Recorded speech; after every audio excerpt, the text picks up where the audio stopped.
Hello, my name is Eric, and this is my new series, the Stan Trek, and here I am with Alex. Why don't you introduce yourself? So I'm Alex, over at the longest cosplays on most platforms. Cosplayer of 10 years, collector of comic books as well. General average ordinary guy, not a care in the world. Just making my days last. Mm.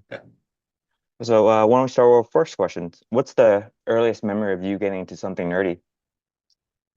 So my family has always been surrounded by pop culture. I would consider my immediate family like just a group of nerds. So like my parents grew up with like watching Star Wars and all the old like Marvel DC shows. So I was like always surrounded by superheroes, especially Spider-Man and Superman. Like in fact, I actually have this Spider-Man 2 DVD, which is I'm amazed this thing still works. Like this thing is older than probably a little no, that's right. I was born in 2003. So that's like a year after I was born and it still works. Um but I used to watch the like shit out of this all the time as a kid. And I would like constantly wear like the colored shirts, like red and blue shirts to like match his outfit because I didn't have costumes at the time. So I would just try to be Spider-Man as best I could. And I would always play video games, like older video games and whatnot. So Okay. Now, was there any particular scenes that really stood out to you of Spider-Man 2? the train scene, obviously. I mean, that's one of Mm. the greatest superhero fights of all time. But also just before that, like when he hung up the webs, recreating the famous comic book cover, that really stood out to me because when I was a kid, I watched them out of order. I watched two, three, and then one. So that was like one of the first things I remember was like Spider-Man quitting. And I had shockingly good media literacy as a kid. So like I knew how serious this was, even at like age 4. Um, but that like really stood out to me because I was like, wow, this powerful guy, he's just given up because he wants to be normal. Like, wow, that's really evoking. I hope I don't have to get to that point in my life. But yeah, that really stood out to me. Well, and you probably related to that growing up too, because I remember you mentioning that you kind of got singled out by other classmates growing up in school as the class Hmm. nerd. You know. Yeah, like it felt like anyone who like grew up watching like 80s comedies, Mm. like there's always like the big jocks that like push the kids in the locker. Now that didn't happen to me, but it like in my mind I always felt like that. And I mean I didn't really let it get to me. I didn't care, but Mm. um like that's what it felt like, a John Hughes jock or whatever. Mm. But I get that. Yeah, I mean, because I would want to say, from elementary, I was with the same, almost more or less the same group of kids, and I knew a lot of them pretty well. Then all of a sudden, when we went to middle school, everything changed. I'm still this little kid who is like now just getting into Pokemon because that's when the year it debuted and over here in the US. Mhm. And oh, I'm digging this, and everybody else is into the pro wrestling, sports, and whatever else. So anything else that doesn't align with their views is kiddie or stupid or whatever. And so I Yeah, get that totally. So I mean, it didn't and change 20 years later. yeah, and I was gonna say, I mean, kids are kids. It's always gonna be us versus this or that. And if you don't fit in Hmm. with whatever is cool or whatever is considered cool, you're you're part of the you're pretty much a target for somebody. Yeah. Yeah. Mm. Did anything kind of help you as you were growing up? Or did you have to kind of like mask or anything like that? Or I mean, be like closeted fan? Well, I grew up like probably when the internet started getting like really big, which is I guess both a gift and a curse, Mm-hmm. because I had like almost nearly unrestricted internet access, so I got to like absorb a lot of like what was going on like all across the world. So like I grew up when Skype was still like a big thing and Google Plus was a huge thing. So I would like see all these like I guess chat rooms or whatever like going on, and YouTube was still a little bit like in its early stages. So I would go to YouTube a lot and I would see like there's another guy that likes Spider-Man. wow, this guy knows who Ben Riley is. Wow, I'm not alone in the world. Um, and around middle school, I quite literally started like I guess masking myself because that's when I started cosplaying as Spider-Man. Mm. Um, just to I guess not cope, but more or less to like embrace myself because I mean I don't want to be sad. I want to be happy that I like this stuff. So new expensive hobby incoming, and sure enough, I'm still here. So it worked out in the end. But mostly unrestricted internet access helped me out a lot. Okay. Well, that can be good in a way because I mean, like you said, it connects you. It helps you know there's other people out there that's a fan of the same thing you're into. There's other Mhm. communities and whatnot. Because I mean, I kind of had the same thing more or less. I was pretty much well, even though me and Nate live in the same area, I didn't know Nate until till around 2019 or something. So we've lived at least nearby-ish by each other, uh, more or less for two several decades, but never just never really came across each other. So I mean, I get that just being isolated, and I mean, luckily that helps you connect with somebody out there at least. Yeah. Yeah. What have been some characters or stories that have really spoken out to you? Um, the aforementioned Spider-Man No More. Mm, That's like the earliest childhood story I can even like think of that really stuck out to me. I would also say the Emerald Twilight Saga in the mm, Green Lantern books, Volume 3, issues 48 through 50, when Hal Jordan is consumed by just overwhelming like rage and fear, because Coast City got destroyed by Cyborg Superman, so he mm, spirals out of control, kills the entire Green Lantern Corps, including Sinestro, snaps his neck around, and then he becomes Parallax, and then Kyle Rayner is the last Green Lantern. That's like one of the most powerful stories to me. And then right after that run, the Rebirth story when Hal comes back and Jeff Johns writes the greatest Green Lantern run of all time. mm, Which is what really helped me get into Green Lantern. Um, I'd also have to say the first Superman movies, like that whole storyline. I was never a big DC fan as a kid, and I thank God I've changed my ways.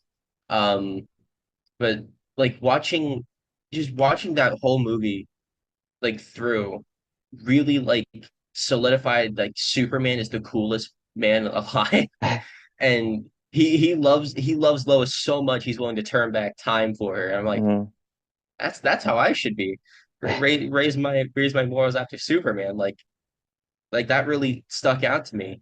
Um, and just the everlasting hope that he brings, Mm. like really, really stuck with me. About what age did you watch the Christopher Reeve Superman?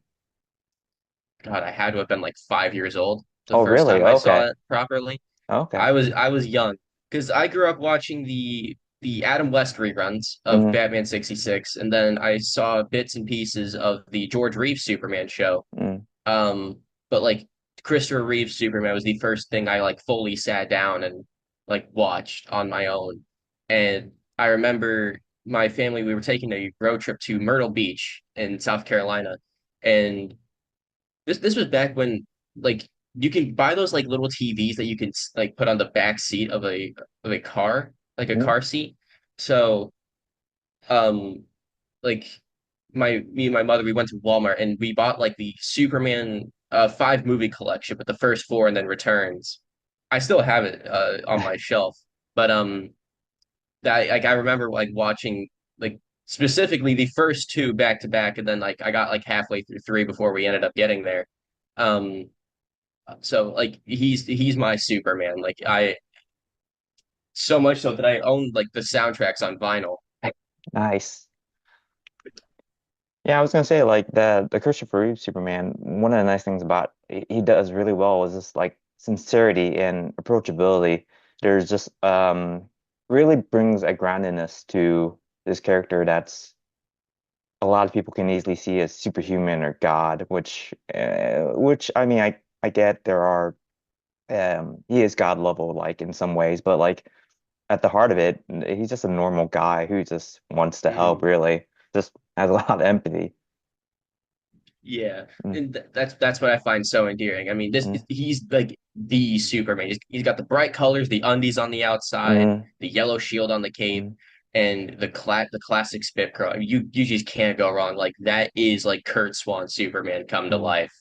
Um, and like I couldn't have said better myself. He's just approachable, and that's what I love so much about him. mm. Like you can look at him, you won't be afraid of him because he's here to help. He's a friend, as he himself puts it, and that's like it's commendable how amazing of a job he did.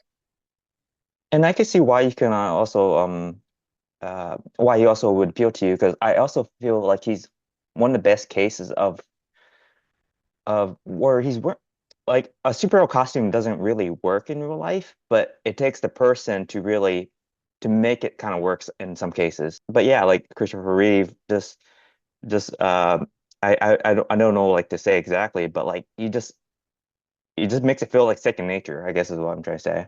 Mhm. Oh yeah, for Mhm. sure. What have been some of your opinions on how have you some of your favorite characters have been depicted on screen? So, that's a really good question. Generally, I try to be more open-minded to certain like a lot of adaptations. I have a lot of interesting takes. I'm a defender of the Green Lantern 2011 movie with Ryan Reynolds. Huge defender of it. I think it got way too much hate. Um, but I say I like Green Lantern 2011, but I don't like Man of Steel as much. So it's a Mm. very weird. I have a very weird like thing about stuff. But Oh, there's nothing generally, I weird try to about be that. more open-minded. Like, I mean, it's all for like, and I respect people who like Mm, what Zack Snyder has done with the whole DC universe. I respect it. There's some parts that I like, but like all across the board, it's not for me, and that's all right. mm, I know a lot of people that are big Snyderverse fans. Like my Ben Riley Encyclopedia is the biggest Zack Snyder fan that I know of. mm, And I love him. I love him. I commend that he's able to like something that I'm not able to. Um, when and 'cause that Green Lantern, Superman. And when it comes to Spider-Man, Raimi did it best on the mm, big screen. He did it best. Um, but you know, I grew up watching the Raimi movies. I quite literally saw the TASM or the Amazing Spider-Man movies as they came out. So generationally speaking, Andrew Garfield is my Spider-Man. Um, but love that first one. Don't like the second one. Loved when he came back in No Way Home. Really got a really took a big piece of my heart there. mm. And Tom Holland also I saw all those movies in theaters. Brand New Day I think is the first Spider-Man movie I'm seeing truly as an adult, which is crazy to think about. Um, like like broke ass college kid. I mean, same here, man. Like I'm like right around his age. I guess like timeline Mm, speaking. yeah. So, and I'm really glad to see that Destin Daniel Cretton, I think I got that right. Guy behind Shang-Chi and Wonder Man. Mm, Glad he's doing Spider-Man because my God, he's gonna be great. That first trailer looks so good.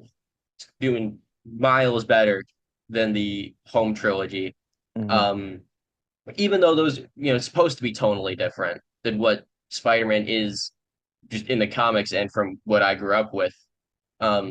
It's still, I respect what he did. I respect the lighter tone and whatnot, but Spider-Man looks like Spider-Man again. So I love it. I'm excited. Now, just going back a little bit, what about Green Lantern 2011 did you enjoy about it? I've been telling people this for years, but I think it is a really solid blend of Silver Age and modern age like storytelling. You get the crazy silliness of the Silver Age with Hector Hammond. Uh, I mean, he looks silly. He's always had that stupid ass gigantic head, and I love Yeah. that. You get all that. You get all the alien Green Lanterns. Rotlop Fan is in the movie. Name one other Green Lantern movie where Rotlop Fan is in. I Please prove me wrong. In Green Man, I'm pretty sure Green Man has made an appearance somewhere else, but Green Man is there.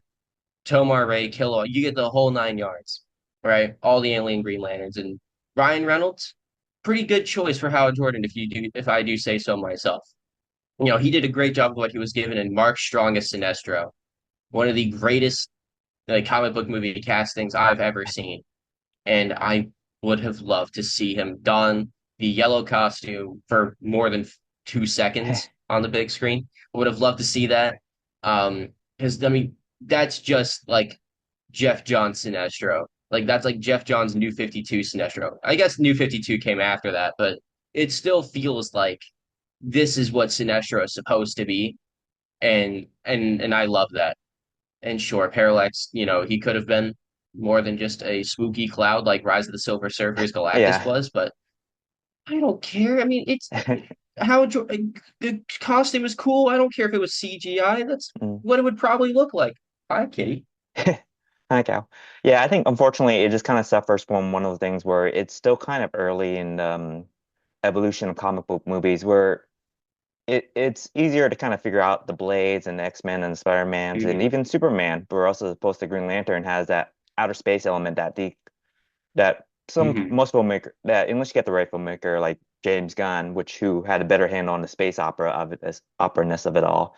Like I believe the guy who directed it, Martin Campbell, he was the guy who like Hmm. did James Bond movies, and I did like some elements of what he brought to the movie. Just unfortunately, just of course, just I don't think he was quite the right person. But yeah, but like the Mark Strong, Sinestro, I forget the person who played Tomar, but like Jeffrey Rush, the actor he got for Hmm. him, he's great. And and the sad thing is like I remember seeing all like the Green Lantern characters in fi action figures, and I just remember like, oh, I do want to buy these, but like I feel like there's something with the movie that's not quite there yet. I mean, there's great elements to Hmm. it, just needed quite kind of a bit of work to just make it really shine, Hmm. you know.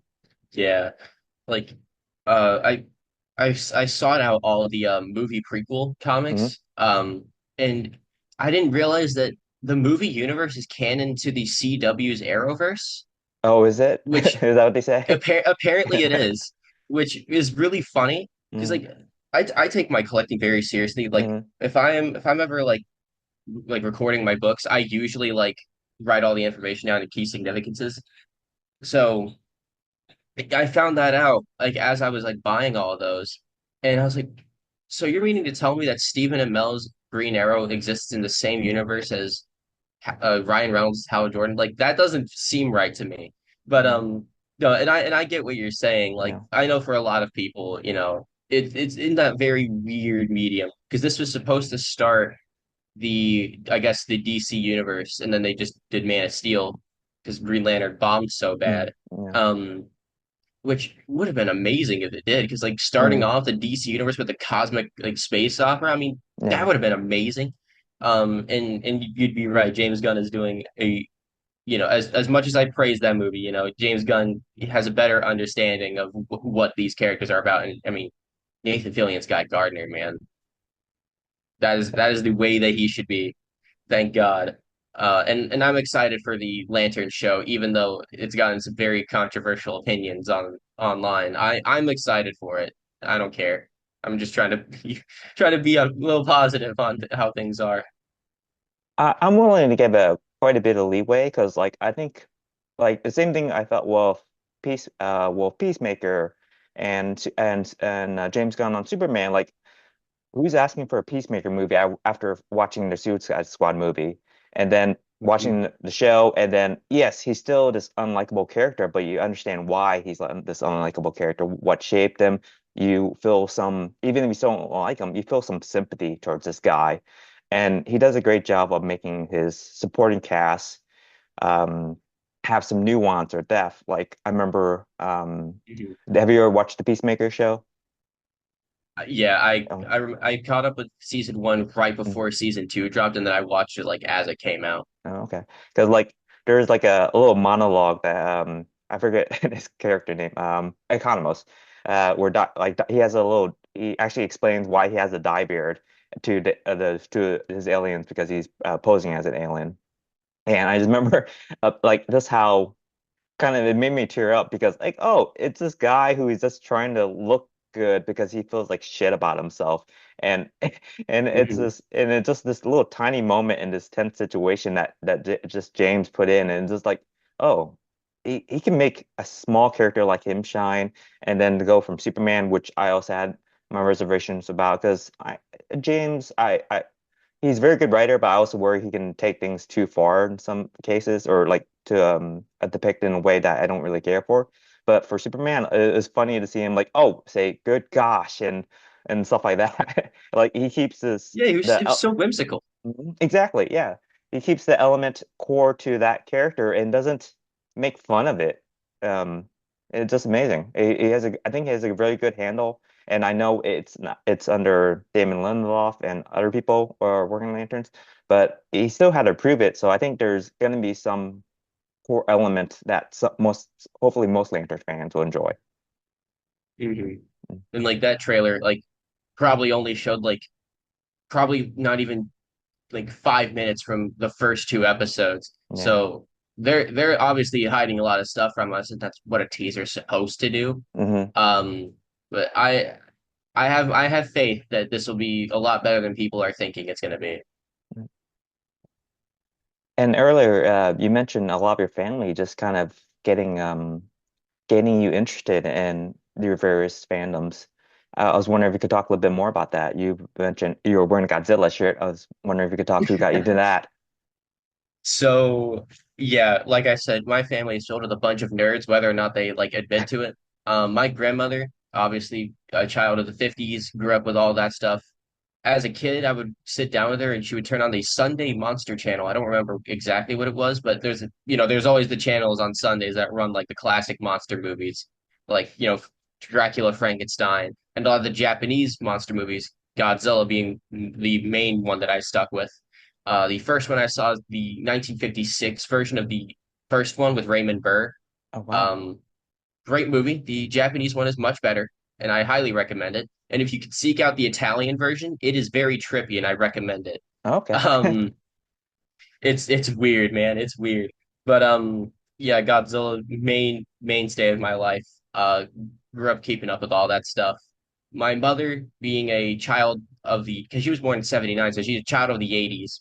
So I got a lot of 80s blood in me. So my favorite movie of all time is the first Ghostbusters movie.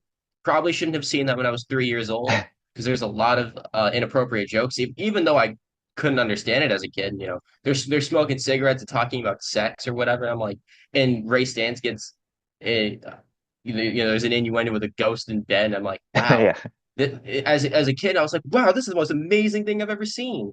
And that didn't change very much because I have a whole um, I guess a whole shelf dedicated to it. Um, so I have a lot of 80s, but Goonies, Ghostbusters, Gremlins, the big G's of the 80s. Um, then my uncle, being a very big Star Wars fan, I got a lot of that, and I owned the the original trilogy on Laserdisc. Oh I wow. can't watch this. I don't have a Laserdisc player, but I have it. That I inherited from him Mm. after he moved out of our house. So very big Star Wars fan, very big superhero fan. Spider-Man, of course, is a big character in my life. Um, like if you ever go to like any like store and you see like those child-sized like superhero themed chairs, I used to have one like a 90s Spider-Man chair. I could only place it in 90s because it had that 90s font and it looked like the animated series Spider-Man. I don't exactly know, but it was like blue and yellow and it had webs on it and it said Spider-Man with, he's hanging off. It was really cool. There's like an old picture somewhere. I'd have to ask my mom for it. But I used to have one of those as a kid, and obviously Spider-Man 2 being the first Spider-Man DVD I've ever owned. I've just always been surrounded by this stuff. And I remember, like I said, I grew up with, the internet in its early days. So I would like keep up with a lot of like movie news even as a kid. And I remember I would try to figure out if Ghostbusters 3 was a real movie. Sure enough, it wasn't until Afterlife came out, and I shit my fucking pants when I saw that. When I saw that reveal. Hmm. Um, I remember like reading all the scripts for Ghostbusters Hellbent, where they go to Manhattan, or the I guess the animated script because Bill Murray he's Bill Murray. You can't really control him, so he wanted to come back as a CGI ghost, and they were like, let's just do it animated. But this movie's too big to be live action anyway. And then the video game came out in 2009 and blew my mind away, which I consider that like the third movie, but Yeah. Afterlife, 2021, amazing, amazing. And I remember reading the rumors back in 2015 when the reboot was coming out. that there was going to be one with Channing Tatum, and there was someone else that I forget who it was, but it was Channing Tatum was going to be like a part of a male Ghostbuster team, and I was like, what the hell is going on?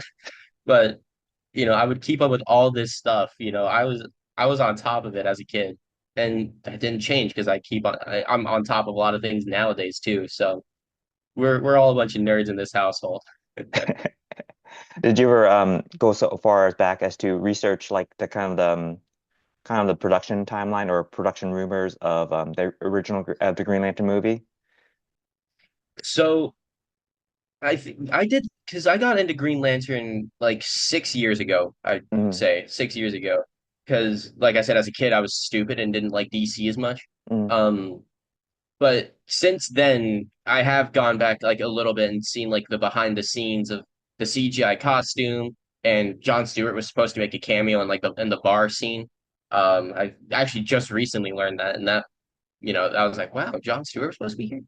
Um, but yeah, I've seen like the concept arts for Hal Jordan's suit. He was so damn close to having the white gloves and the white eyes, which he would get in the Nintendo Wii and DS versions of the Green Lantern video game.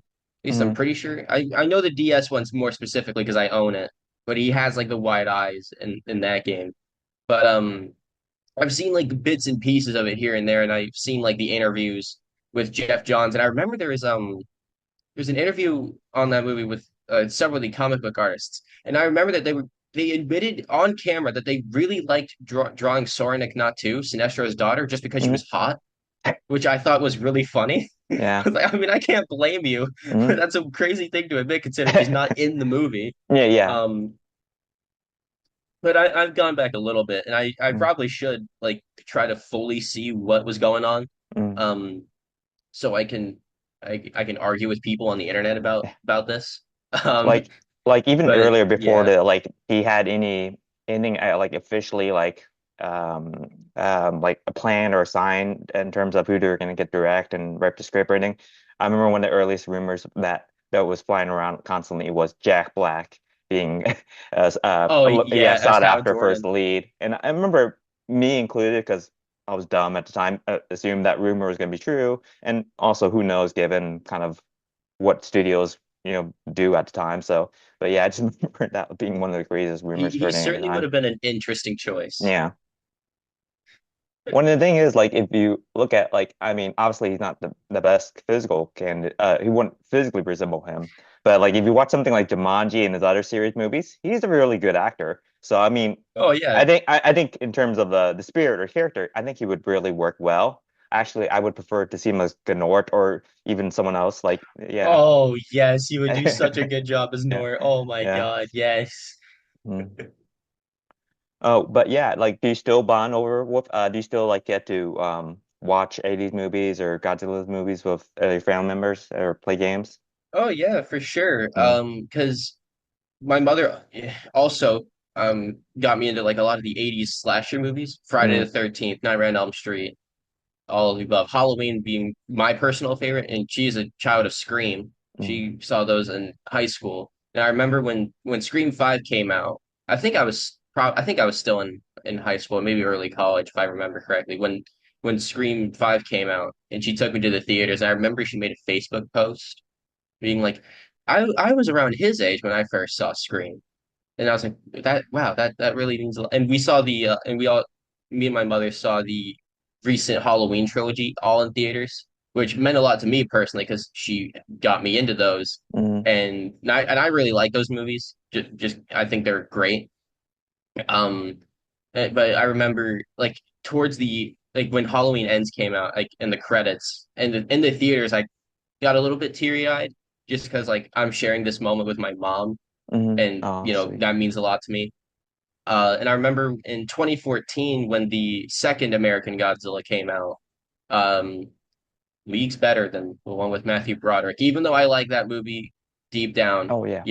that's what Godzilla should be. Yeah. Um, and I saw that with my grandmother because she was the one person who would take me, and I actually have a 5 foot Godzilla statue or figure. I don't know where to put it, Yeah. but I got that like at Toys R Us right after we got out of theater. Mm, Um, and I recently learned that my uncle is a huge He-Man fan as a kid. I don't know mm, how I didn't know that before. So I want to see if I can go see the new Masters of the Universe with him. Um, but I always try to, at least sit down and watch things with my family and spend time because we're all gonna die. yeah. So I want to cherish I want to Mm. cherish my time while we all have it. Well, that's a good way of embracing it because I mean, honestly, some most of us kind of deny it to our detriment in some cases, thinking, oh, taking them for granted, really. I mean, for Hmm. example, like my niece's nephew, I was there constantly when they were young, and then just at some point, just things kind of happen, and just like I kept saying, next time, and before I knew it, my nephew is off to college, and I can only see him every holiday or so. So it's kudos to you Hmm. for taking whatever opportunities you can to spend time with your family, because that was only great just to bond with them, but just to keep continuing, keep enjoying what you guys have loved in the first place. Yeah. Hmm. Mhm. Yeah, like that's family is like the number one thing to me. Because I mean, obviously, like when you're a kid, and I don't think this changed at all. When you're a kid, you take things for granted. And granted, I'm still a kid. I'm Mhm. 22 years old. I have a good maybe 60, 70 years if I'm lucky. Mhm. Um, but trying to be realistic here. I just, like this stuff means too much to me. I when I come home from the comic book shows, I usually like show something to my folks or whatever. I remember at the end of one of the shows that I went to last year, or maybe it was earlier this year. I don't remember. But I brought home Ghost Rider number 3 the first time that Johnny Blaze created the Hell Cycle. My mother, I showed that to my mother because we both like the Nicolas Cage Ghost Rider movies. Mhm. She thought it was really cool. And I came home one day from my local Second and Charles with a indie book about the Beatles.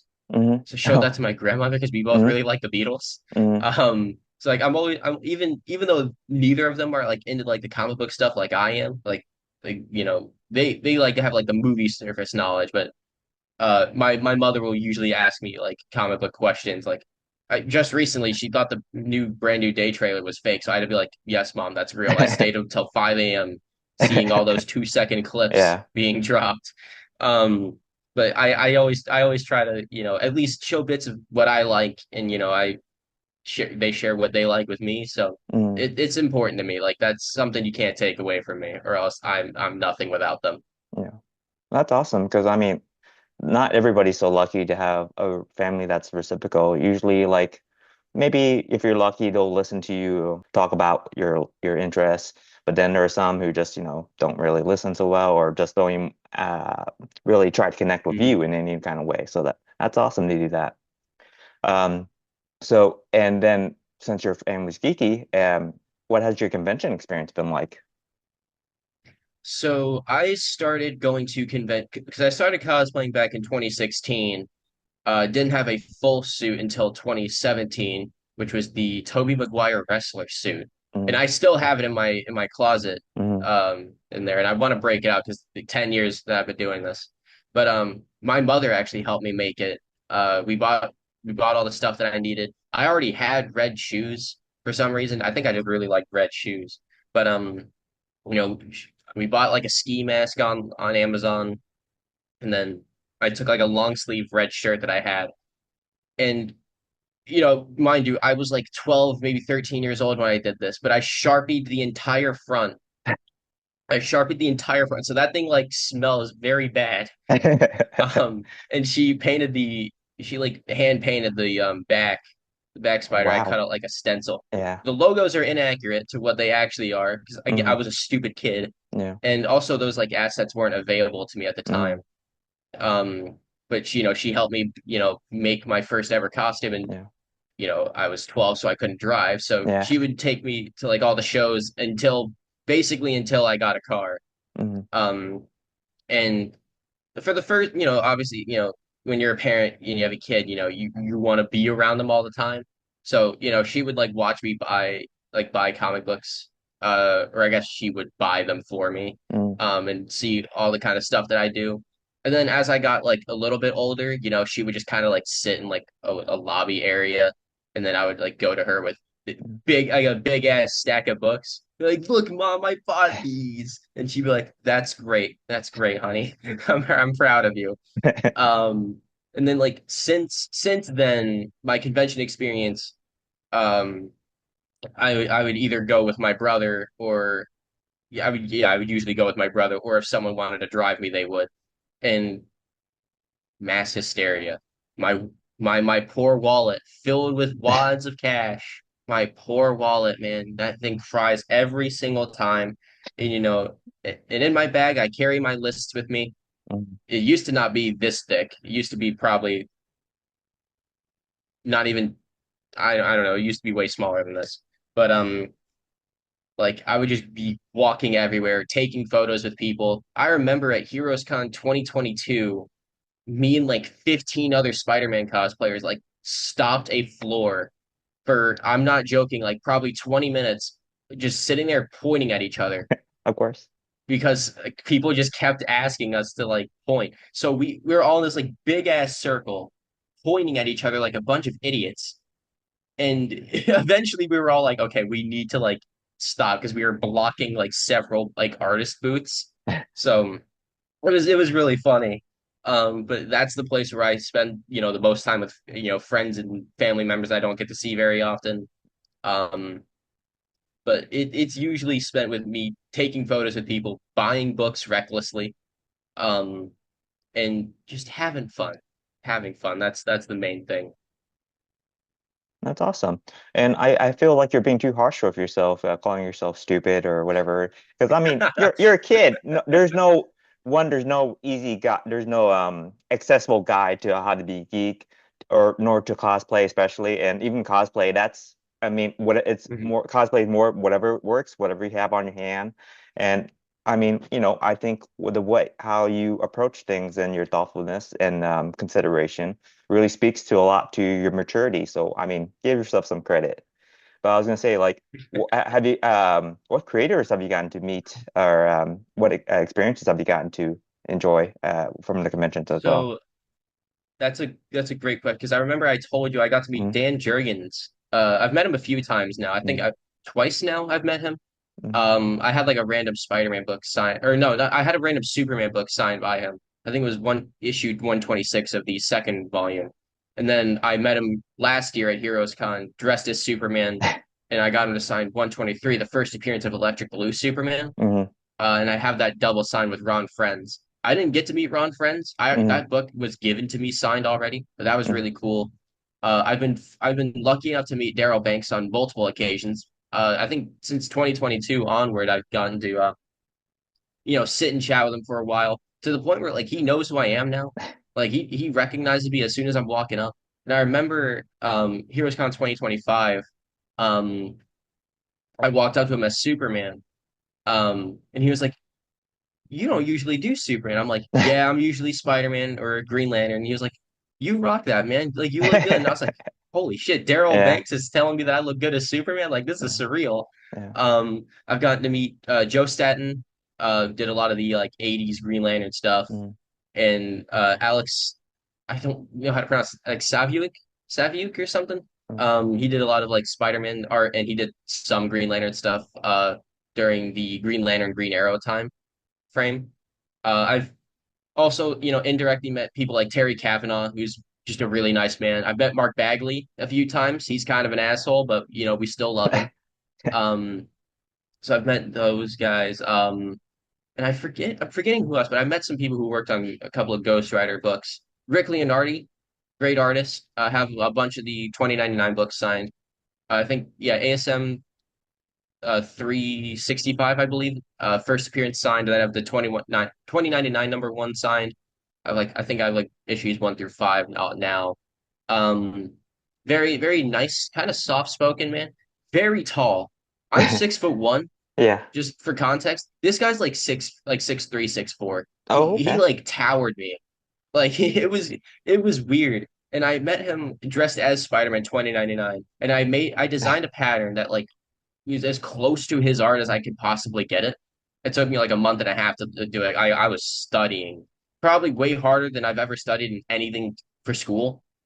Um, but he told me like he looked me in the eyes and he was like that is one of the best 2099 seats I've ever seen because I had the battle damaged cape too with all the holes in it or whatnot, and I had the cell shading, and if you've read the 2099 books, like the inking is like it's somewhat spotty, like you can still see like in heavy shading, little bits of blue all around. And he has a very his inkers had a very specific way of going about like the shadowing. So I did my best to replicate that. And he was like, "Man, it's really commendable. I don't think anyone I've ever seen anyone really do that." And I was like, "My hard work was worth it."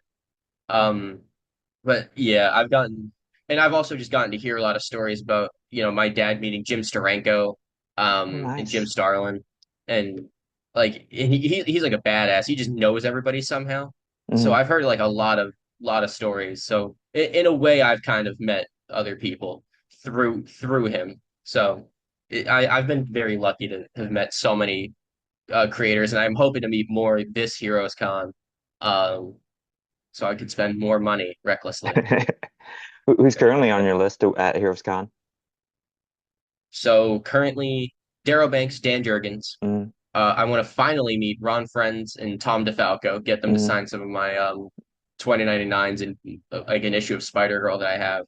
Oh, nice. I want to meet John Romita Jr. Mm, Because my brother's got to do like the VIP thing um with Romita Jr. and he has a whole like head sketch or whatnot. And that was really cool. I don't quite have that money, mm, so I'm probably just gonna get like one thing signed because our friend Adam told me that apparently he like raised his price from like 25 or something to 30. mm. So I'm like, okay, I mean I get it. He's Romita Jr. I'll just pick out like a Green Lantern variant cover that he did, and I'll probably get that signed. So I want to meet him. Cullen Bunn's also gonna be there, so I'm gonna get him to sign like a couple of my Sinestro books because I love his Sinestro run. Um, and there's a lot more that I have it in my head. But I can't like think about it right now. But I have a long list of people that I need. Like I need to pull out like probably like a dozen books from all these boxes and figure out what the hell am I going to get signed. It's going to be a very busy show for me. Well, good to hear it. Yeah, I'm glad. Yeah, Nate and his friends went to Heroes Con last year. Definitely jealous of the experience, and hope to meet you and the other guys someday. There. Unfortunately, won't be able to attend this year, but hope maybe next year. But what have been some of your interactions been like with other fellow nerds or even other nerds online? So I think the earliest I can think of back in 2016 when I first started like because I got into the whole cosplay thing just because I saw a bunch of guys dressed up as Spider-Man on YouTube, and I thought people can do that, and like they go to these places called Comic-Con, and I'm amazed I didn't know about that any sooner. Or I probably didn't. I just didn't like put two and two together. But I actually met the person I do consider my brother. His family and my family. We're not related at all, but he's my brother if I ever had one. I met him on YouTube. I saw now's not the time. Um, this is my cat, Kal-El. Yeah. He's Well, he's feeling he's jealous. You mentioned brother, and he he's thought you were talking about him. he's but I saw like he used to do YouTube videos a lot back in the day. So I saw him on there, met him on Instagram, and I met him on Instagram after I like coincidentally met him at one of my first shows. Um and I went to back in 2017, then I later reached out to him, and then we just instantly connected. It was like because I think I was bored one night and I couldn't sleep, so I like messaged this guy like some like stupid memes at 3 o'clock in the morning, and I'm not exaggerating. And next thing I know, I mean, I was like one of his groomsmen at his wedding, so I'm like, wow, to think. Um, and we're really close, and he's introduced me to a lot of people that he knows. So it's been this whole thing of like I guess networking is the best way to call it. Mm, Um, like I've met so many cosplayers through there. I've met so many people in the community, and it's been such an absolute pleasure getting to know everyone. And then as of recently, I've started uploading more comic book content because I'm like, I mean, Great. 10 years in a row now. I mean, I've been posting just pictures of me as various superheroes. So I'm like, Mm, why not like prove to people that I like actually read what I'm, wearing? mm, So I remember I posted a picture. I'm just like in normal clothes, but I'm wearing a mask, and I'm holding like several of my like graded books and several of what I call like my nice books that I hope to put on a shelf on my wall someday. mm, Um, but I remember doing that, and that was like the first thing I ever really did. And then I started like uploading a bunch of YouTube shorts, just flipping through all the unread books in my collection.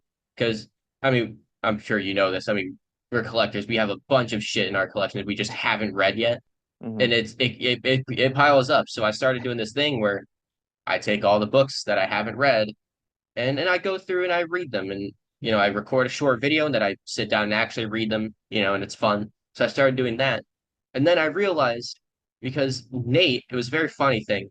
I remember I posted a story where it had like a poll of like yes or no or something like that, and Nate, I guess, had accidentally hit no, and he like messaged me after. Like I think I reacted to it like laughing because I was like, why is this guy saying no? Like, what an asshole. And then he was like, dude, I did not mean to do that. I think your stuff is really cool, and I think you should do this. And I was like, it's okay, man, I get it. And then we kind of like chatted for a little bit, and then I realized that I had met him at Heroes Con, like I didn't meet him. I saw him mm, for like merely 5 seconds as I'm digging through like a dollar bin, and I found Marvel Premiere or Marvel Marvel Premiere number 35, first appearance of 3D Man. And he's like standing over there, and I think I told you the story. Like he's sitting there like going through these bins, and he looks like pissed off. And so I'm staring at him like kind of like looking back and forth. I'm like kind of don't want to bother him. He seems like he's had a day.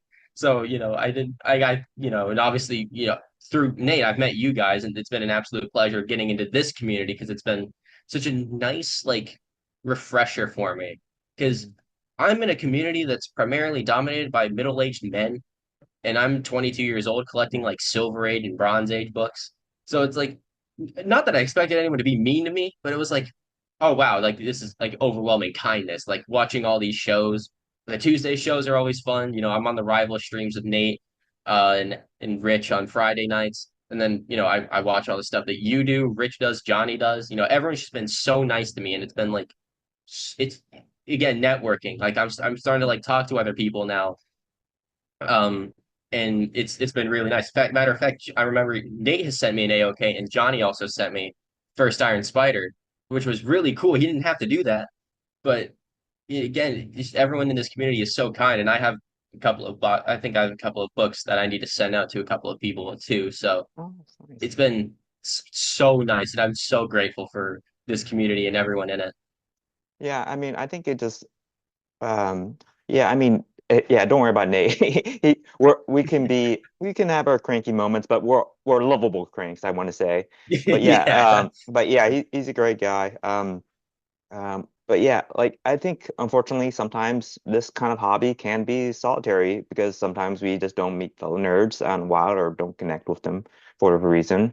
Um, and it's and but in any case, we just want to share this love, and people don't necessarily have to like the same things we do, but we just want to be able to talk about it in, or even if there's someone who has a mutual interest, we like to share that and actually give them the comics that they may not be able to find easily on their own, or just want to give it to them.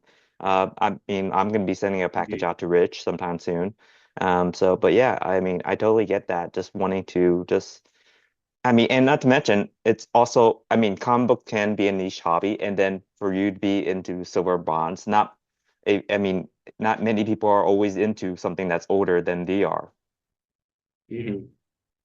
Yeah, like and I think I brought this up like at Mm, on one of Eric's shows mm, that he just did. Or no, it was Nate's show mm, that I think he did with Doug, mm, comic collector coach, where I think I pointed out like I love like obviously I grew up with watching things and reading and consuming media that's old, like decades older than I am. Like mm, it like really fascinates me because I'm like, this is stuff that I didn't get to enjoy when it came out, and I didn't get to enjoy it like when I was growing. I didn't get to enjoy like these comic books when I was growing up because I didn't have access to comic book stores until like 2021 or 2022. Mm, So, I'm like doing all this catching up, and it's so fascinating to me, like seeing how like not just the writing and storytelling and the impact of the real world on this stuff, but how the art has evolved and just watching things change, like going from like Jack Kirby and Romita Sr. to Eric Larson and Todd McFarlane and Rob Liefeld. Like it's just so fascinating watching everything change because like this is stuff that I didn't get to experience. Like I wasn't I wasn't like 10 years old when Fantastic Four 50 came out like on the newsstands. Like I didn't get mm. to see that. I didn't get to see the first Silver Surfer. Um, Never even held a copy. I don't think I will for a long time unless I sell my limbs. Um, like I didn't get to experience that, and even as a kid, I didn't get to experience when Spider-Man got the organic webbing in the comic books for the first time. I wasn't there for that. I didn't get to go on the internet and be outraged that he'd lost the mechanical web shooters. So it's just this whole thing of like catching up, and I really like that. I love stuff that's older than me. Like my Mm, oldest book right now, Green Lantern #5, first Hector Hammond. If I remember correctly, I think that one is in 1961. Could be 1960, 1961. Either way, it's my oldest book. Um, and just looking at that old Gil Kane art at the John Broome writing compared to now Jeremy Adams and Zermanico or mm. whoever's doing the art in the current ongoing, it's like so different, but it's both like they're both really good. Um, but it's just a fascinating thing that I don't I don't know too many people that my age at least that do that. Like I know a few people. Like my brothers are a little bit older than I am, and my Ben Riley encyclopedia is barely older than I am too. Um, but like we're some of like the few people that at least that I know of that are really really obsessed with stuff that's like decades older. Because I'll see people around my age going like looking for like 90s Spider-Man, but I don't think I've ever seen a 20-year-old kid walk out with Amazing Spider-Man #70 first Vanessa Fisk. Like Mm. I don't think I've ever seen that. Mhm. Like it's like I like being the cool kid trying to impress everybody. You don't have to impress everybody. You're cool as you are. And I was gonna say like that it is interesting that you bring up that point, like because yeah, a lot of what we have now in terms of comics is shaped by something else. I'm sure Eric Larson was shaped by Jack Kirby. It's that's pretty obvious in some ways. Um, and then not to mention, just getting further back, we got Hal Jordan kind of being shaped by the Alan Scott. Like the Silver Age was a reboot of those DC of those Golden Age DC characters. And you know, we went from just from being a trainee engineer on his own to to basically almost like a space army with the Green Lantern Corps. And just to see that, you know, he's a test pilot, which was pretty relevant during the time during space race and aviation being a Mhm. big thing. And there's so many different cultural and historical elements to these comics that can easily be lost or dismissed if you don't look a little closer at some of them. Mhm. Yeah, like um yeah, great comparison, from Alan Scott to Hal Jordan, Mm, and even in that same time period, Guy Gardner and John Stewart. mm, But the leap from Hal Jordan to Kyle Rayner, test pilot for, a military company, to struggling artists, like struggling broke comic book artists. mm, It's so, and they just recently retold Kyle's origin in Green Lantern #33. Um, Great issue, great issue. Um, but like watching, like seeing that and like reading it is like it's fascinating seeing how things have, changed throughout the years. And even with Spider-Man, we got the angsty teen of the Stan Lee and Ditko era to the, you know, witty, still has anger issues, like Ramita Junior or Ramita Senior era, and then you jump forward in time to like the married Peter Parker of Todd McFarlane, and Todd McFarlane, Eric Larson, Bagley, all of them. Um, like in nowadays, Marvel doesn't want Peter Parker to be happy, so yeah. whatever.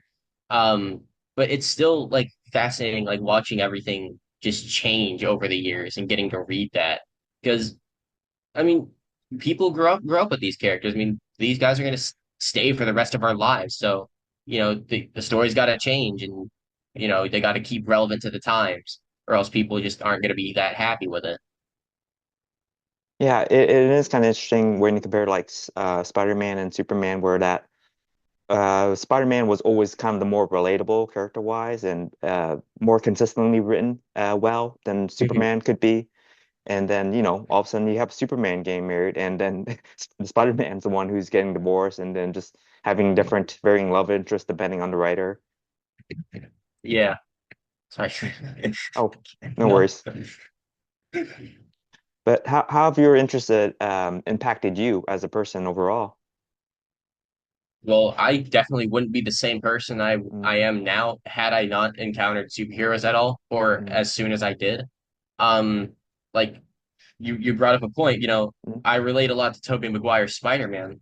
Because, even as like a little kid, I was like, he's just like me. Like I'm the nerdy, awkward guy who can't get girls in school or whatever. mm, Um, and he has this, overwhelming feeling of, needing to be responsible, at any given moment. And that was something that really like impacted me because like I also grew up without like a proper father figure for a long time. Um, and just knowing that like I wasn't alone made me feel so much better about that situation. Because as a kid, I didn't understand how serious, like how like seriously that could like impact someone's life. Like I just thought it was like a normal thing. But seeing Peter Parker deal with that on a daily basis, I was like, wow, okay, that's really cool. And then when I got into Green Lantern, the same exact thing. Hal Jordan's dad, I mean, he died when he was a kid. I'm lucky to say that my dad is not dead. Um, mm. but still like having to grow up without that, you know, but his dad taught him to not, never be afraid of anything. You can overcome anything with just enough willpower. And seeing that, 6 years ago, right before a very like very weird time in world history, you know, in the COVID era, that was I was like right before that, you know, like that it gave me like a sense of like even though this crisis is happening right now, I can only speak for myself, but I'll be fine. I'll be okay because you got to persevere. You got to just take everything on with sheer willpower, and that has also led to like a lot of tough situations in my life, whether it be like bad breakups or arguments with friends and even arguments with family. You know, if I can get through it just by being strong and having the will to do so, then who am I to be scared of anything? And with Superman, you know, mentioned, he's just the symbol of hope. Like just he's like the like people call him like a Boy Scout, and I think that's a good way of putting it too. But like that's not a bad thing, Mm. you know. Like he just wants to do what's right all the time, and you know, excuse me, and I want to be like that, because me and you were not perfect human beings. No one's perfect, but if I can do like the right thing in a tough situation, then I would have achieved like a good mission there. You know, like I try to like embody the traits of my heroes to the best of my ability. Like when I'm in a dark spot or anything, I don't want to Yeah. become Doctor Doom or Green Hmm. Goblin. Like, no, I mean they look cool. Don't get me wrong, but they're bad guys. There's a reason Hmm. they're bad. And there's a reason that, Spider-Man, like Spider-Man, Punisher, even Punisher, he's not like a good guy, but he still tries to do the right thing, you know. Um, Spider-Man, Superman, Green Lantern, and the Avengers, the Fantastic Four. I mean, there's a reason they're all good. They all have their flaws, and that's something that a lot of people need to like start seeing because they'll say like characters like Superman are boring, and it's like that's not true. sure they have all the power in the world, but like, whether or not they're, biologically human, I mean, we're all human. Yeah. We're not perfect, Hmm. there's always Yeah. something that we can do better on, you know? And as long as, we have the mindset to do it, we can do it. And that's a really important thing. I think especially during the COVID era, people like a lot more people started to see that. Um, and with, the most recent James Gunn Superman movie, it felt like at least to me personally, it felt like watching the old Christopher Reeve movies again. You get the bright colors, the yellow S on the shield and the trunks on the outside. And Hmm. David Cornsmith put it perfectly. He like fought to have the trunks on the costume because like it's like this sign, like, hey, I'm here, shoot at me. I'm the silly guy that, kids can walk up to this guy and feel comfortable. And it's just a shining beacon of hope. And I think that was like really important, especially for, when it came out, around that time. And it's really important now. I mean, we gotta be hopeful for, a better tomorrow. Oh, definitely. That's a good way of putting it. And just kind of quote Paul Kent, like during the scene where he's consoling Clark at front of their house about like the finding out the truth about Jor-El's and his Kryptonian parents' message about like, oh, he was sent here to kind of to rule instead of to just help, and him and Clark being broken up about that. But then Paul kind of helps reframe it, saying like, yeah, it's unfortunate that's what their message, what they said, but about how Clark interpreted that message says a lot more about him, and that it's not all about the parent. It's not entirely up to the parents about saying what their child should be like or how they should live. It's just to help them, just take care of them, just to help take care of them and just allow them to grow. And I think that kind of Mhm. speaks to you as well, because I mean, how you have interpreted these characters, how have you utilized these comics, I can relate to as well. Because I mean, for whenever I didn't have someone I could confide in, or didn't have an experience I didn't know really how to handle, stories were there to kind of help me at least process some of it and at least give me possible options of how to handle these things. And yeah, like, and I Mhm. definitely agree with you being, it's, I mean, the sad thing is like the current climate being what it is, and for Superman to be more relevant, but regardless, it's still a beautiful movie about being vulnerable, about being connected with people, and just being kind and appreciating people for who they are, and just seeing the beauty in that. Yeah. Yeah, like just it was just amazing seeing, like, again, sorry to dog on Man of Steel for you Mm, Snyder fans, but you didn't see Henry Cavill Superman really doing that. mm, Not until like way later in like his career, mm, but you didn't see him like doing that. He kind of had this like Dragon Ball Z style fight with mm. Zod and Metropolis, and all the Yeah. buildings are destroyed. It's like dark and gloomy or whatever. Mm. But like seeing James Gunn Superman just come in, and the guy saves a squirrel. Yeah. He saves a squirrel, and Mm, he uses his ice breath to push a dog out of harm's mm, way. mm. you know and it was so fun and so whimsical. And again, the podcast scene, I mean, that made me cry a little, probably a bit too much, but I'm kind of sitting in the theater like a little I baby, get and I it. saw it Yeah. three Mm, times in theaters. But like, your choices, your actions, mm, that's what makes you who you are. That line, man. And it didn't help that the score behind it too was just so beautiful. mm, But like that, it was so nice getting to mm, see a hero that was like truly, truly vulnerable again. Because I think the only time in recent history that I can really say, or the only times I've seen something like that in recent history, are like Thor and Endgame being, consumed by alcoholism for a while, mm. and then the entirety of Thunderbolts was probably the most like vulnerable superhero team movie I've seen in a minute. Yeah.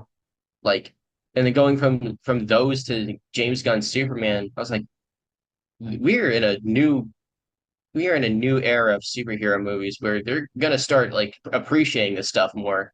And with Brand New Day, Tom Holland Spider-Man finally having consequences. I mean, like this guy, like he is so depressed. He saw his ex-girlfriend glow up and like just jumped off a skyscraper. Like Hmm.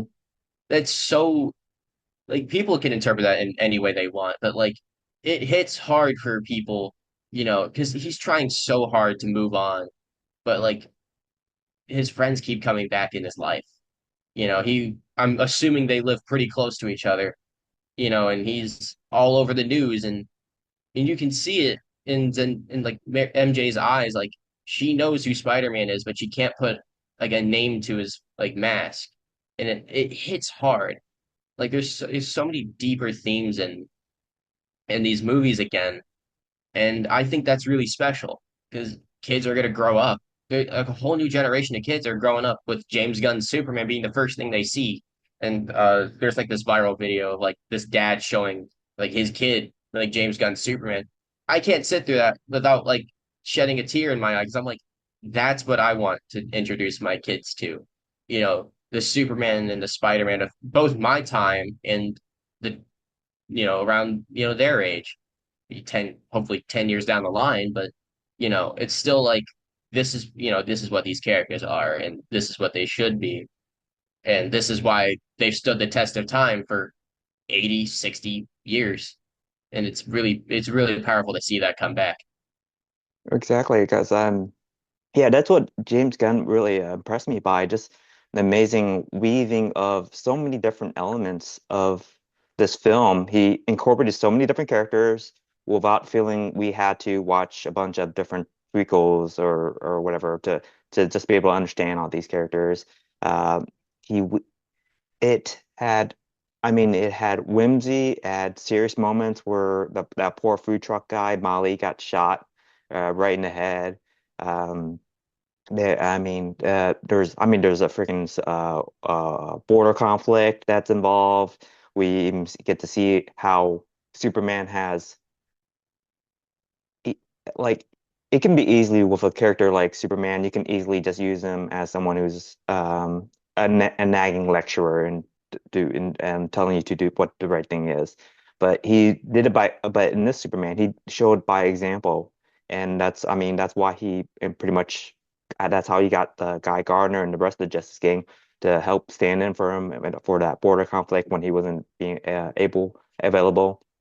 I mean, even in Mr. Terrific, he like even not inspired him to help, but like their connection or friendship or they had just made him go out of his way to actually rescue him from that pocket Mhm. universe. Yeah, it was so good, and also Mm, seeing Mr. Terrific on the big screen. I mean, mm. when does that ever happen? Oh yeah, They wouldn't have done that in the 90s. yeah, and the way they introduced him was so mind-blowing. A great introduction to a minor character who only just got introduced into like the 90s, I believe. Mhm. Yeah. Yeah. But I also get what you mean about like this film having really a lot of legs in terms of like it you can show it to almost anybody without needing comic book knowledge or to almost to any age. I mean, aside from the execution of the Mali, there wasn't really much that would be a big detriment to really to be able to introduce to anybody, and it Mhm. has timeless elements about parents and children, the connection between them, the the essential need for a free press, and all these other different elements.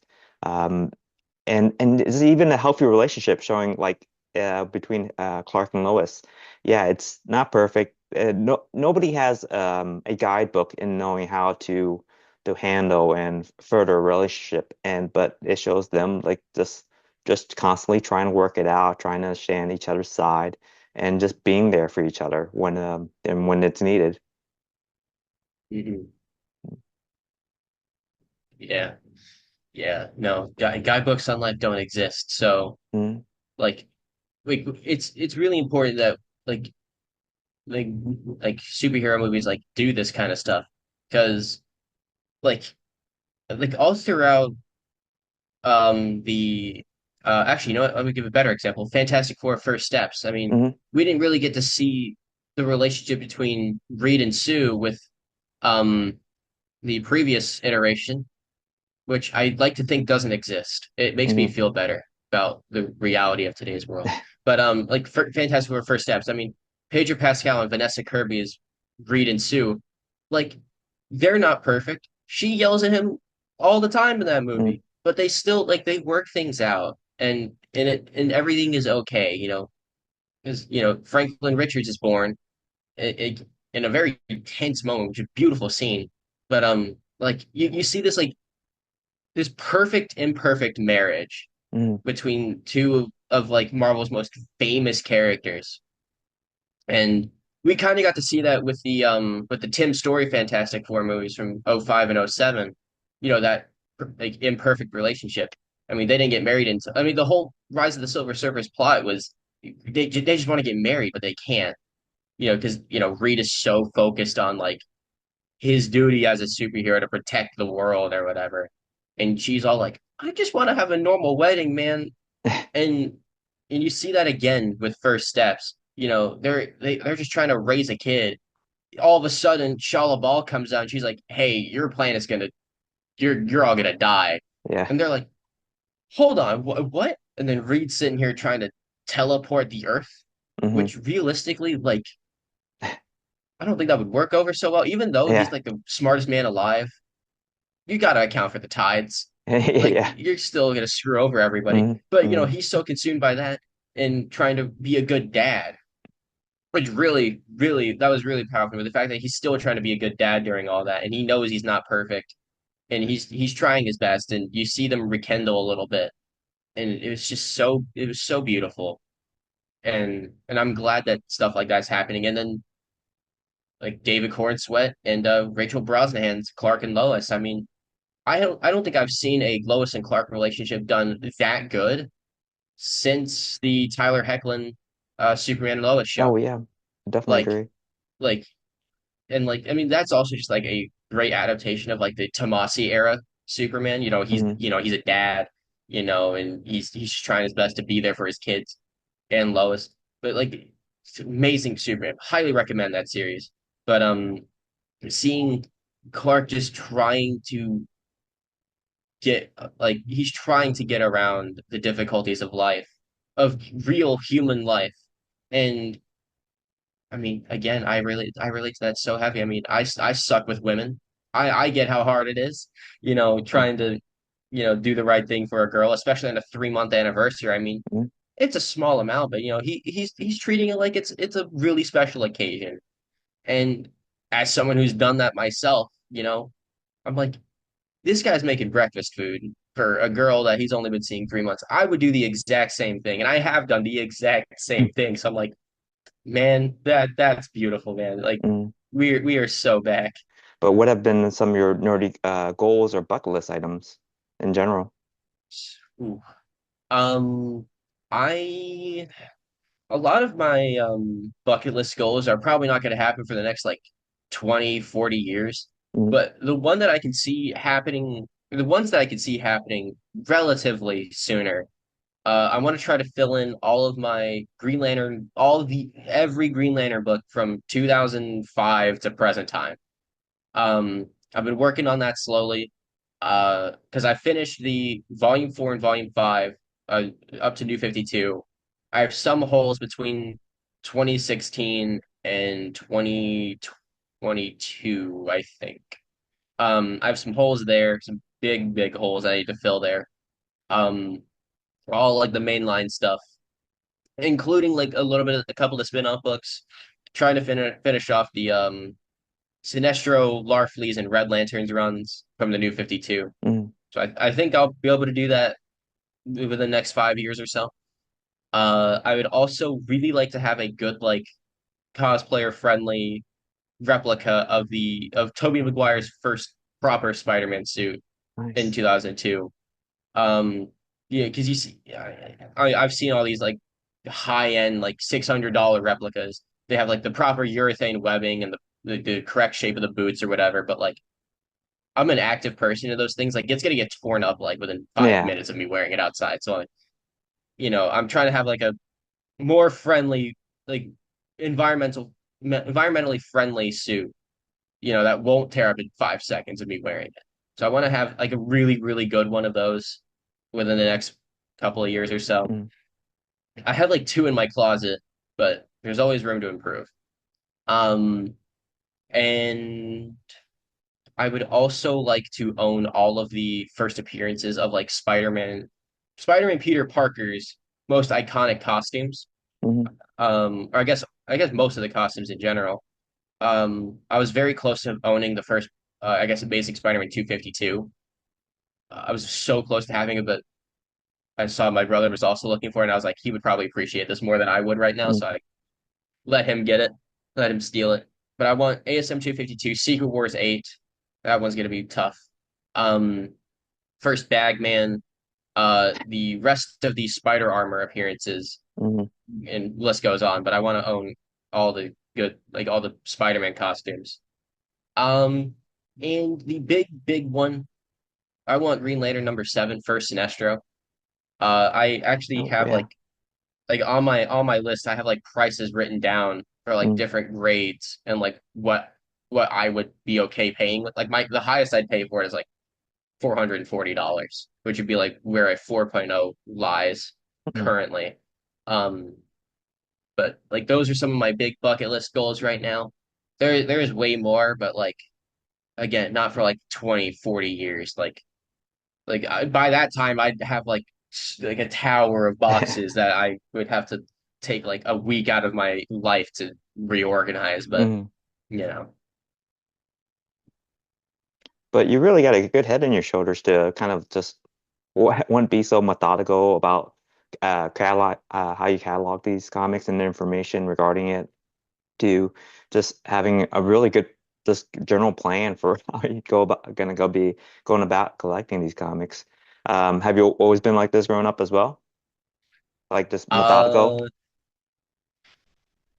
I would say that I used to be very unorganized as a kid. Mm, I guess this hasn't changed too much, but I would always have like the messiest desk and mm, messiest room I've ever seen. mm, I'd go over to my friend's house and be like, "Hey, guy, my room's a mess," and I'd go in there and I'd be like, what are you talking about? Like, I have to like tiptoe around my room just to make sure I don't break anything." mm, But obviously I've gotten better at that. But especially when I first started collecting all these books, I made sure because I guess for some reason that I knew that at some point I would own over 2,000 books and I would have mm, to keep really good track of these things.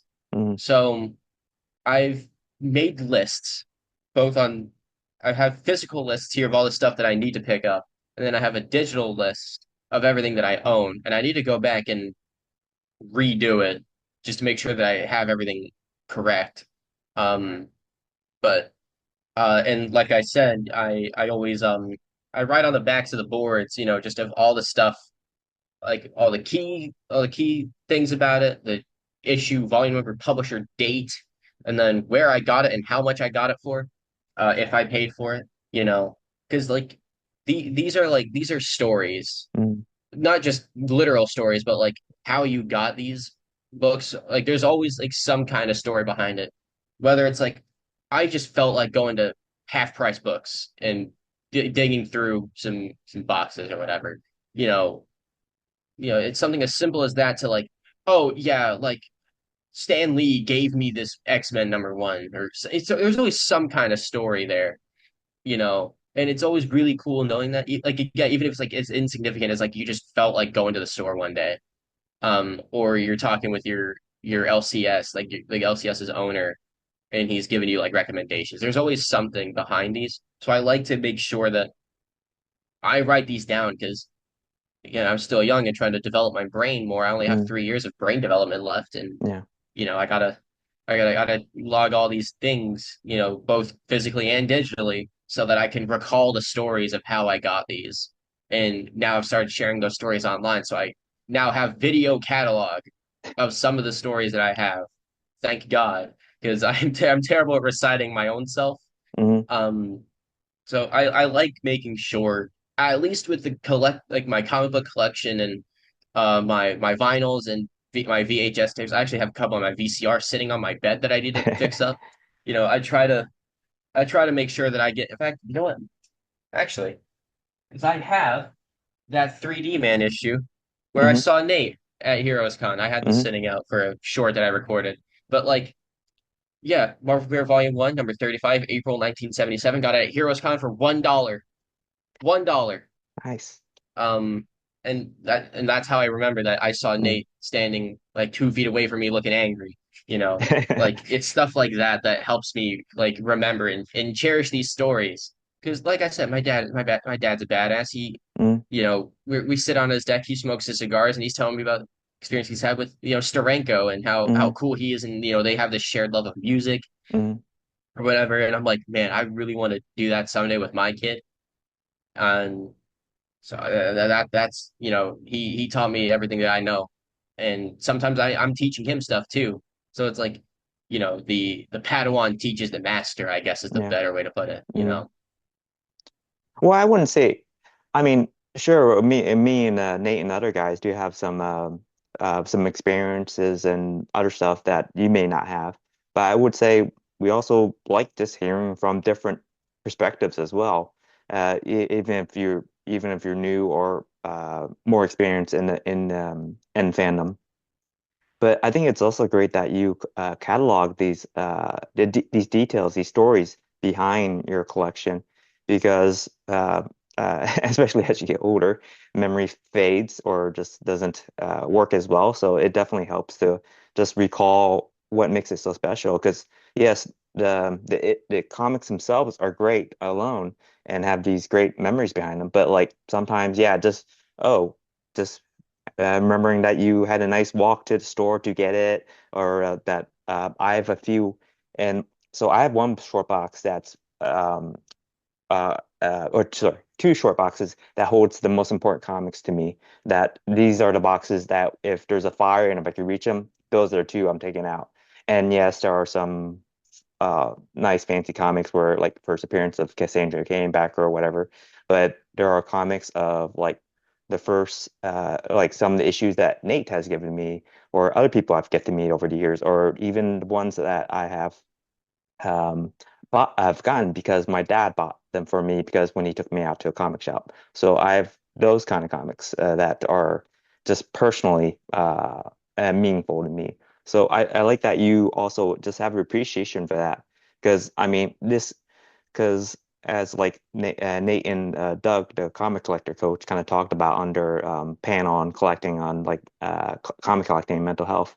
Sometimes it can be too easy to just buy comics that we don't necessarily need because we think it fills some kind of void that or need that it's not quite there or won't really help us. And I think it's better just to focus on what joy it brings us rather than some status or something that's irrelevant and not to mention costly to us. yeah, no, and that was a great show. Hmm. Holly Ass Channel. If you want to catch the replay of that, it was Oh a yeah. great show. Really started cutting onions at the end of that because it got me a little teary eyed. Oh But yeah. great show. They did amazing job covering all that stuff. And you bring up money as a, you know, a significantly younger broke guy. You know, Hmm. I especially have to be really careful with where I put my money because I like eating. I really like Yes. eating. You know, I'm Yeah. spiritually 50 pounds Mm. heavier than I actually am. Mm. Mm. You know, that's really important. Paying, you know, bills and subscription services all important. You know, please do that. Um, but yeah, like you said, it's easy to, you know, go to the shows and just dig through dollar bins and come out with like stack of 50 books or 100 books. I remember talking to Nate one night. I think he like got home from a show or whatever, and he's like, he tells me he's like, dude, I just bought like almost 100 books, like just at the dollar bins alone. Like Eric J like looked away from me for like 5 seconds, and he has this huge ass stack of books, and I'm like, dude, hell yeah, but also what the hell, like, um, but it's and yeah, you again, you put it perfectly. You know, this need to like fill a void that isn't really there. Um, Again, I especially have to be careful that again, I'm young. I didn't grow up. with all I don't have as huge of a collection as a lot of people that I know. Mm, Um, and I really, as much as I love, digging through and picking out, just handfuls and handfuls of books that I would otherwise never get, you know, it's easy to do that. But I'm also like, one, my dad would get on my case for not getting enough Green Lantern books, and secondly, I need more Green Lantern books. mm, Like, I have to like remember like, hey, I have these lists of things that I need to like buy. Like, this is what I'm here for. If I can't find that, or if I do find it, it's a little out of what I'm okay spending on, then I'll go in and find a couple of things that, I think are of equal value.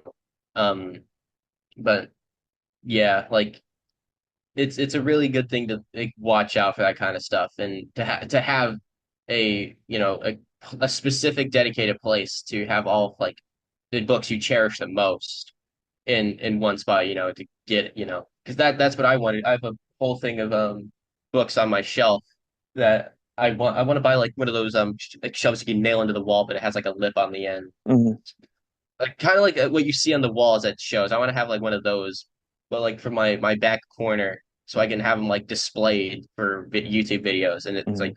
all these nice, all these nice books. I can take it off, and I know exactly how I got them, where I got them, and probably even what time it was and how hungry I was, because though I have like that kind of memory, Mm, and like you said, I mean, memory tends to get it deteriorates a little bit as you get older, and I'm not getting any younger. I mm, got to start cherishing this stuff. I mean, I have a long time before I even need to start worrying about that, mm. but it's better to be safe than sorry. Yeah. So I'm trying to, preserve everything. I mean, like if I hadn't inherited this original trilogy collection on Laserdisc, then I Mm, probably wouldn't even be talking about it. mm, Like, I gotta take us back to the past and mm, preserve things.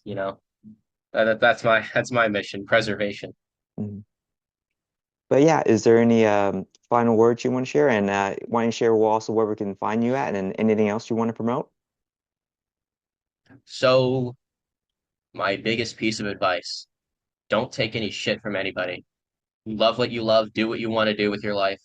Um, if you can afford to do so, go crazy on whatnot.com.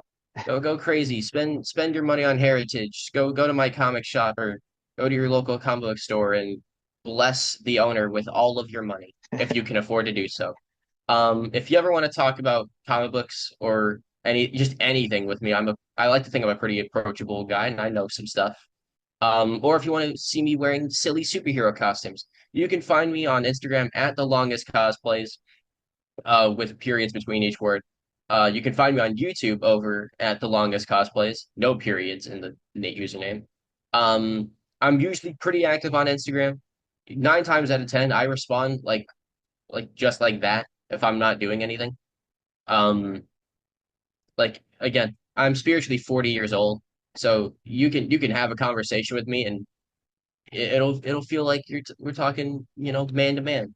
Um, I'm always able to give advice or be an enabler for your comic book collecting addiction.